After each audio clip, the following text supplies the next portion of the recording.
Story 5, Ibu Ella dan uang kaget. Saya menemui Ibu Ella di rumahnya, depan Masjid Jami Al-Hidayah di Dramaga Lonceng, Bogor. Menemuinya tidak butuh waktu lama karena hampir semua orang di dekat masjid itu kenal Bu Ella. Rumahnya ada di dalam gang, sedikit di bibir sungai. Saya mengucap salam dan dijawab oleh tetangganya, "Mas, cari Bu Ella?" "Iya, iya." "Orangnya ada, Bu?" tanya saya. "Oh, dia lagi di sungai," kata ibu tadi. "Ngapain, Bu?" Saya bertanya lagi. "Mungkin sedang mencuci pakaian," pikir saya. Memang kerjaannya setiap hari ke sungai, mengutin sampah-sampah plastik dari botol kemasan sabun atau sampo. "Sebentar lagi juga pulang," jawabnya lagi panjang lebar. Informasi yang saya terima ternyata benar adanya.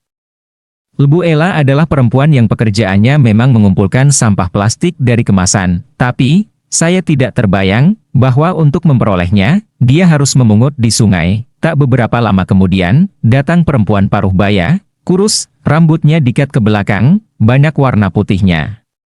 Bu Ella mengenakan baju bergambar salah satu calon presiden dan wakil presiden pada pemilihan presiden tahun 2004 lalu. Saya langsung menyapa, "Assalamualaikum." "Waalaikumsalam."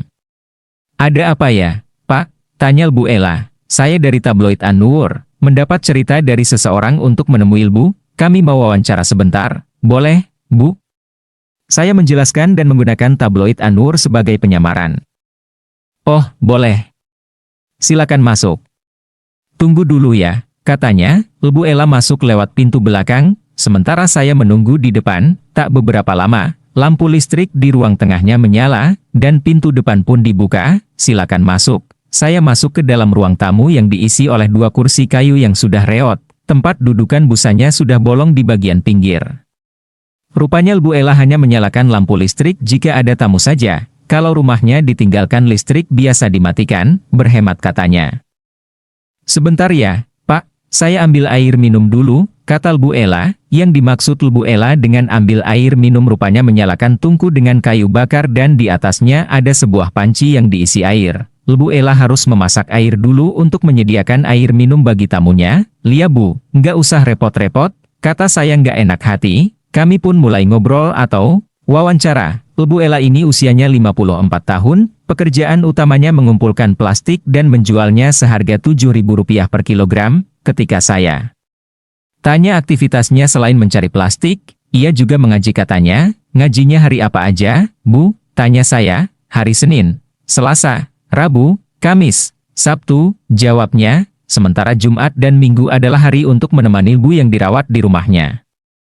Oh, jadi mengaji rupanya yang jadi aktivitas paling banyak. Ternyata dalam pengajian itu, biasanya ibu-ibu pengajian yang pasti mendapat minuman kemasan. Secara sukarela dan otomatis akan mengumpulkan gelas kemasan air mineral dalam plastik dan menjadi oleh-oleh untuk Bu Ella.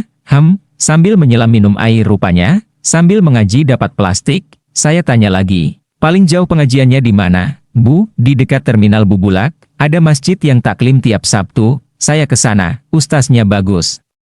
"Sih," kata Bu Ella, "ke sana naik mobil, dong?" Tanya saya. "Saya jalan kaki," kata Bu Ella. "Kok, jalan kaki?" Tanya saya penasaran. Penghasilan Ibu Ella sekitar Rp7.000 sehari. Saya mau tahu alokasi uang itu untuk kehidupan sehari-harinya. Bingung juga bagaimana bisa hidup dengan uang Rp7.000 sehari. "Lia, Mas, saya jalan kaki dari sini. Ada jalan pintas. Harus lewat sawah dan jalan kecil. Kalau saya jalan kaki, kan saya punya sisa uang Rp2.000. Nah, itu saya kasih ke Ustaz," jelas Ibu Ella. "Maksudnya, uang Rp2.000 itu Bu kasih ke Pak Ustaz?" Saya melongo, padahal Bu Ella saja nggak punya uang. Gumam saya dalam hati. "Lia, yang Rp2.000 saya kasih ke Pak Ustaz buat sedekah," katanya datar. "Kenapa Bu, kok dikasihin?" Saya masih bengong. Soalnya, kalau saya sedekahkan, uang Rp2.000 itu sudah pasti milik saya di akhirat, dicatat sama Allah. Uang sisa yang saya miliki itu bisa saja rezeki orang lain, mungkin rezeki tukang beras, tukang gula, tukang minyak tanah. Bu Ella jadi terdengar seperti pakar pengelolaan keuangan keluarga yang hebat. Zik. Saya seperti ditonjok Chris John, telak. Ada rambut yang serempak berdiri di tengkuk dan tangan saya merinding. Bu Ella tidak tahu kalau dia berhadapan dengan saya. Seorang sarjana ekonomi yang seumur-umur belum pernah menemukan teori pengelolaan keuangan seperti itu, jadi, Bu Ella menyisihkan uangnya. Rp2.000 dari Rp7.000 sehari untuk disedekahkan kepada sebuah majelis karena dia berpikiran bahwa itulah yang akan menjadi haknya di akhirat kelak. Wawancara yang sebenarnya jadi-jadian itu pun segera berakhir. Saya pamit dan menyampaikan bahwa kalau sudah dimuat, saya akan menemui Bu Ella kembali, mungkin minggu depan. Saya sebenarnya sedang dalam misi, mencari orang-orang seperti Bu Ella yang cerita hidupnya bisa membuat merinding. Saya sudah menemukan kekuatan di balik kesederhanaan. Keteguhan yang menghasilkan kesabaran, Ibu Ella terpilih untuk mendapatkan sesuatu yang istimewa dan tak terduga. Minggu depannya, saya datang.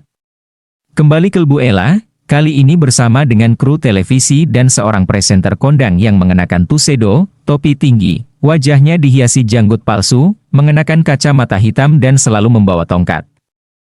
Namanya MRM, Easimani, kru yang bersama saya adalah kru Uang Kaget, program di salah satu stasiun televisi swasta yang telah memilih Bu Ella sebagai bintang, di salah satu episode yang menurut saya termasuk salah satu yang terbaik. Saya mengetahuinya karena di balik kacamata hitamnya, M seringkali tidak kuasa menahan air mata yang membuat matanya berkaca-kaca. Tidak terlihat di televisi, tetapi saya merasakannya.